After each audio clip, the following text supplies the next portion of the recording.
just Secretariat, but we have so many other historic horses that we are celebrating as we continue throughout this week. We do, and Kathleen Ninke and Josh Ninke are joining us live to tell us more about one of them.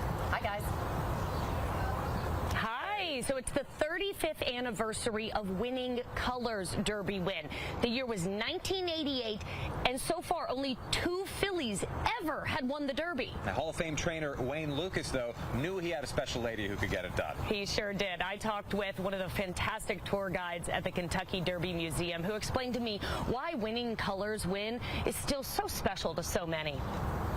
And here's this plaque talking about his girl Winning Colors. Yeah, his girl Winning Colors. Winning Colors is stamped on trainer D. Wayne Lukas's heart, as well as his barn. Kind of became a running joke that he would never win the Kentucky Derby because all the time he would run 3, 4 horses in the race, none of them would ever end up winning.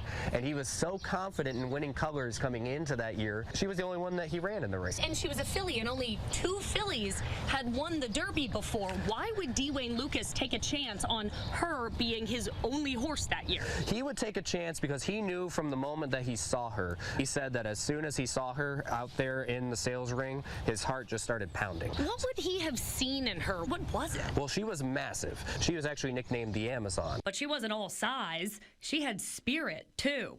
When she was here for the Derby leading up to the race itself, while they were getting saddled in the paddock, she was actually kind of lunging at all the male horses, trying to bite at them, trying to intimidate them a little bit. So that way they wouldn't want to pass her. When they saw her out there on the racetrack, they were too afraid of her at that point. So Winning Colors, Kentucky born and bred? She's a Kentucky lady? Kentucky born and bred, just like most Derby winners. Speaking of that Derby win, 49er came up to her right as they're getting to the finish line. And down the stretch they come. Winning Colors in front. Here comes 49er on the outside. Gary Stevens just gives her a little bit more of a chirp, lets her out a little bit more. She just digs in. She wins the race by a head. So he knew that he had it in the bag the whole time. And poor Pat Day, he found out a little bit too late that he wasn't going to get by Winning Colors. why should we remember Winning Colors today? There have been dozens and dozens of Derby winners. Why is Winning Colors special? Well, part of the reason why she is so special is because she is the last filly that won the Kentucky Derby. Kind of a great reminder that the girls can hold their own against the boys when they run against them, and that they're just as competitive and they're just as good as the boys. And when you have that star filly, they should come out here and take a shot at the roses.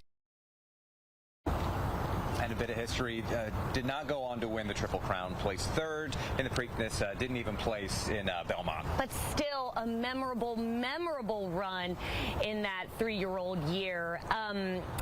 These days, it's even rarer, it seems like, for a filly to win the Derby because so few are ever entered because we have the Kentucky Oaks. So usually you run your great filly in the Oaks. Before we toss over to meteorologist Brian Good, I have to talk about another incredible lady besides Winning Colors. That is Susie Dobson, mother of meteorologist Jessica Dobson, who made my Thurby Fascinator for me this year. How great is this, Brian?